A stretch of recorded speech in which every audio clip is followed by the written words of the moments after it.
welcome. This is Kelly back with another process video. Today I'm working on a layout of my grandchildren. I know, surprise, surprise.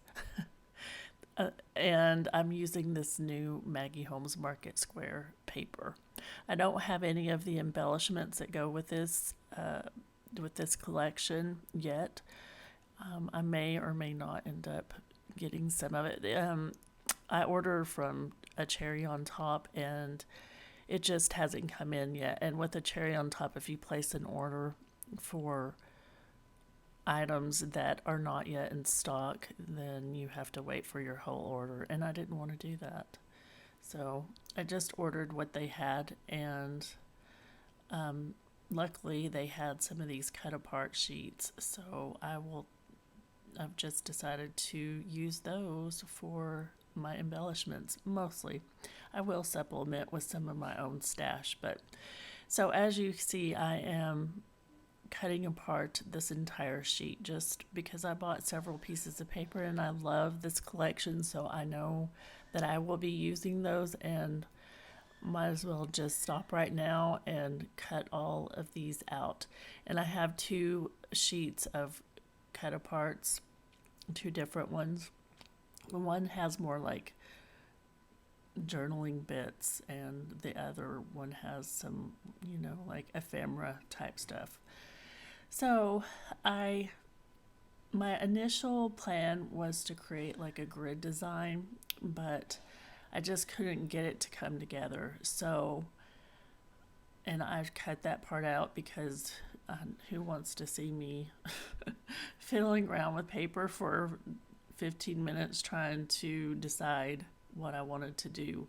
So what I've decided is just to create a central band across the page and just do a lot of layering, and which is what I love to do. I would say this is probably one of my second go-to designs. Like if I don't know what I want to do, I usually will default to this type of design. My other one is kind of all the elements at a what's the word? Oh, words are hard today. At a diagonal. Hello. So here you see I am just using the ephemera and I'm cutting some apart to just layer and stack and put behind my central focus, which is obviously the picture here.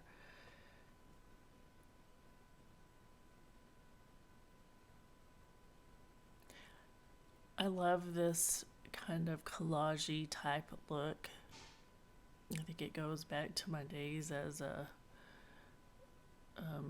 junk journaler, and which I just love this look. I love the texture, and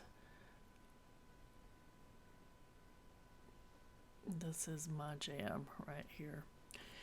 So the picture is my grandchildren, my granddog, and my puppy when he was just tiny. And if you focus in on him in the picture, you could just see that orneriness. He was born with it. It's so cute, but he's also ornery. But he loves to go visiting. He is a very social dog, which is kind of sad for him because my husband and I are homebodies. We love to be home. But any chance he gets to take a car ride or we get to go somewhere, he just gets so excited. He loves it. But I do take him on walks every day, and he loves that too. Not every day, but most days. So he loves that too. But one of his favorite things to do is to go visit my grandkids and their dog, Diesel, who is an Australian Shepherd, and they love to play. So they have lots of fun together. And this was one of our first visits over there. And as you can see, he's happy and feisty. And so are the kids. They love him too. He's a little nippy. They don't they love that he's so cute, but they don't love it that because he's a puppy, so he wants to play and chase and nip on ankles. They don't love that. After a while, it gets old.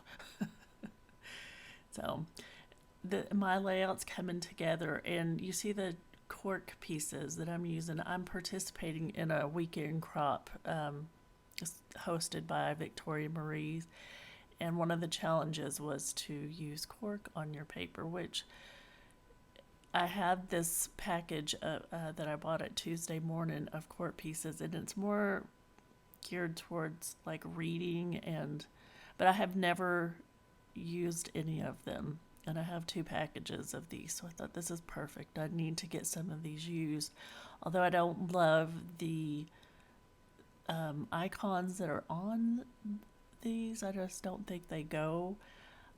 I will fix that in a few minutes.